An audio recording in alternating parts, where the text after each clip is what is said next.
E nesse domingo morreu o presidente do Irã, Ebrahim Raisi. Ele estava a bordo de um helicóptero que caiu numa região montanhosa do país em razão de más condições climáticas. A aeronave transportava outras autoridades. Não houve sobreviventes. Hoje, o presidente Lula e o Ministério das Relações Exteriores prestaram solidariedade ao povo iraniano pelas mortes de Ebrahim e também dos demais ocupantes do helicóptero. Nas redes sociais, Lula lamentou o falecimento do presidente iraniano. O Itamaraty desejou, por meio de nota, abre aspas, os mais sinceros sentimentos de solidariedade e pesar pelas irreparáveis perdas, fecha aspas. Carlo Cauti hoje conosco, de modo remoto aqui pelo telão, por vídeo, falando aí de Petrolina em Pernambuco. Seja muito bem-vindo, Carlo Cauti. Vale lembrar que Ebrahim Raisi, presidente do Irã, ele que estava a bordo do helicóptero com mais algumas autoridades, né, estava sendo preparado aí para suceder o líder supremo do Irã, o Ayatollah Ali Khamenei, e o Ebrahim era conhecido como o carniceiro de Teherã, né? Era chamado assim por participar aí de vários tribunais da morte com sentenças de fuzilamento de pessoas. É importante a gente lembrar desse fato, esse acidente que ocorreu na tarde de ontem, que houve então a confirmação da morte do presidente do Irã. Boa noite, Cauti. Boa noite, Paula. Boa noite, Silvia. Boa noite, Fabi. Boa noite ao nosso público, boa noite, Ana. E boa noite ao nosso público da Revista Oeste. Pois é, esse acidente que ocorreu no domingo deixou muita gente perplexa e muitos se perguntaram se foi de ou se foi algum ato de sabotagem, pior, algum ato hostil de alguma potência inimiga do Irã. Todo mundo imediatamente olhando para Israel.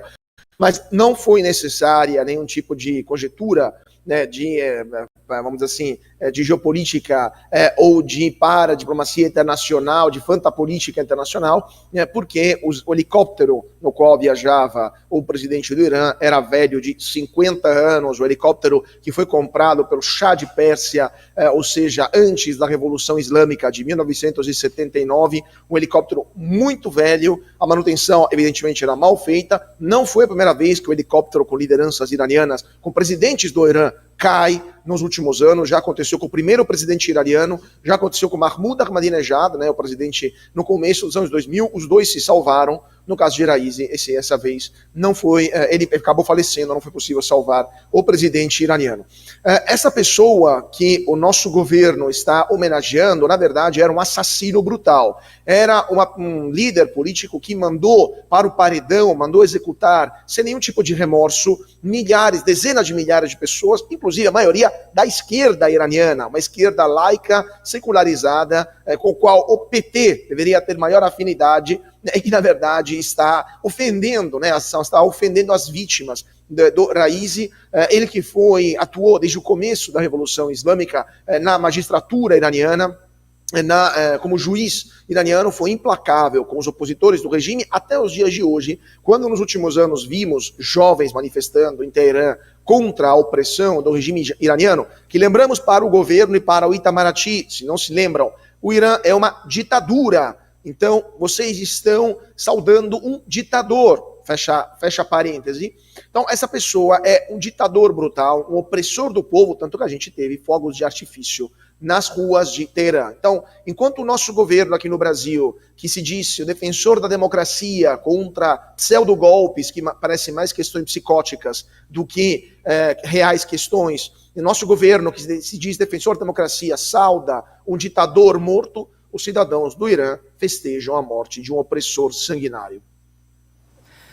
Ana Paula Henkel, muito boa noite. Quero ouvi-la aí sobre a repercussão da morte do presidente do Irã, Ebrahim Raisi, enquanto aqui o governo brasileiro prestou solidariedade ao ditador iraniano, né, Ana? Queria trazer que o porta-voz do Departamento dos Estados Unidos, o Matthew Miller, ele deu um comunicado com condolências oficiais pela morte aí do presidente do Irã, o Ebrahim Raisi, mas deixou bem claro a postura, a posição de Washington, que continua mantendo uma linha muito crítica em relação ao Irã. Abro aspas aqui. Enquanto o Irã vai escolher um novo presidente, reafirmamos nosso apoio ao povo iraniano e a sua luta pelos direitos humanos e liberdades fundamentais. Então, informa essa nota que foi publicada aí pelo porta-voz do Departamento de Estado dos Estados Unidos, Matthew Miller, Ana. E até agora à tarde, talvez até você possa nos atualizar, mas nem o secretário de Estado, Antony Blinken,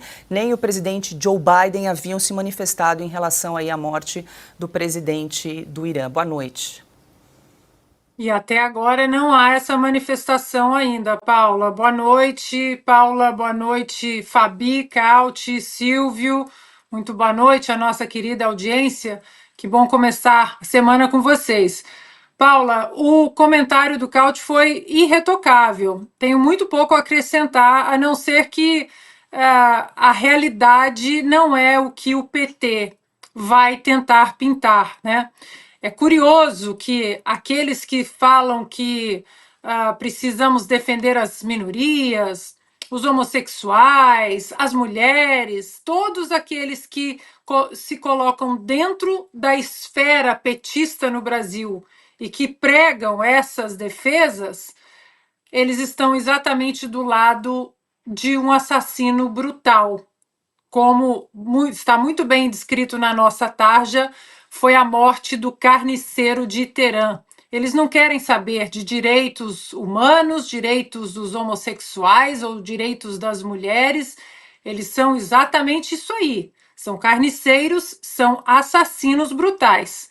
O que não... É claro que o povo iraniano a gente não pode colocar nesse balaio. Eles não têm culpa, de uma certa forma, do que está acontecendo ali. As eleições no Irã são eleições muito estranhas, né? Para lá de estranhas, eu diria. E o Irã hoje é conhecido como um dos grandes financiadores do Hezbollah, por exemplo, outro grupo terrorista sanguinários, bárbaros. O Irã também financia as chamadas proxy wars, né? As guerras por procuração contra os Estados Unidos, seus aliados, como muito bem você disse, Israel, e também o Ocidente.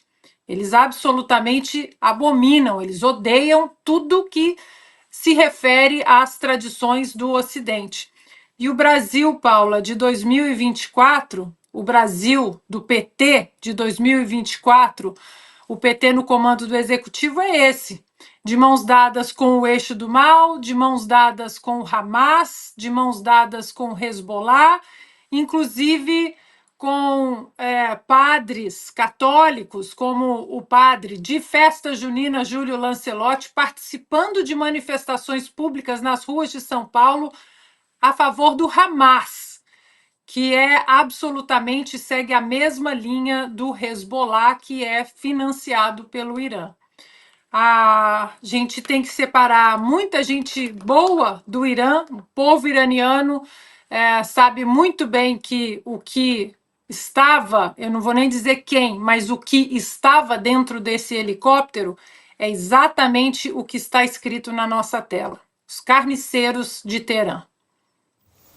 Silvio Navarro, muito boa noite, seja bem-vindo. Eu vou pedir para a gente exibir novamente aqui na tela a manifestação do presidente Lula em relação aí à morte do presidente do Irã. Está aí, então, a declaração de Lula, né? Com pesar, soube da confirmação da morte do presidente iraniano, Ebrahim Raisi, e de seu chanceler, Hossein Amir Abdollahian, e de todos os passageiros e tripulação após a queda de seu helicóptero. Minhas condolências aos familiares de todas as vítimas, ao governo e ao povo iraniano. Está aí a declaração do presidente Lula. Boa noite, Silvio.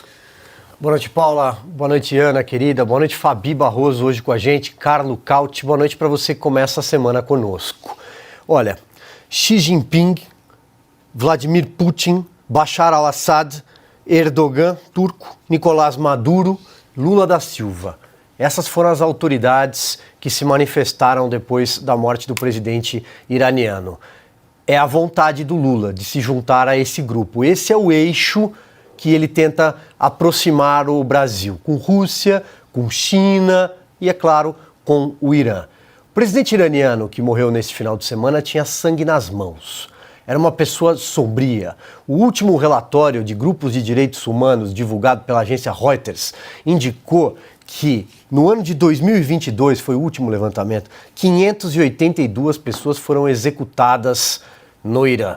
Muitas delas, você citou na abertura do programa, fuziladas, mas muitas outras enforcadas em praça pública. E ele era conhecido por essa alcunha de carniceiro de Teherã, não à toa, desde a época em que foi procurador-geral, muito antes de ser presidente da República.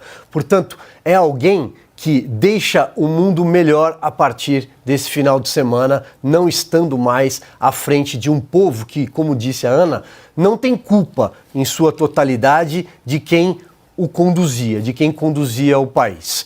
Agora, é evidente que esse grupo continuará à frente do Irã e que o Irã está sim por trás do terrorismo, financiando o terror nesse pedaço do planeta. Atrás do Hezbollah, o grupo libanês, atrás do Hamas, que desde outubro do ano passado, quando promoveu aquela carnificina, quando promoveu aquela matança e sequestrou judeus, sequestrou israelenses que estavam dentro da sua fronteira, uma ilha democrática naquele lugar, naquele continente, e tem sim o Irã por trás, que vinha numa escalada contra Israel recentemente.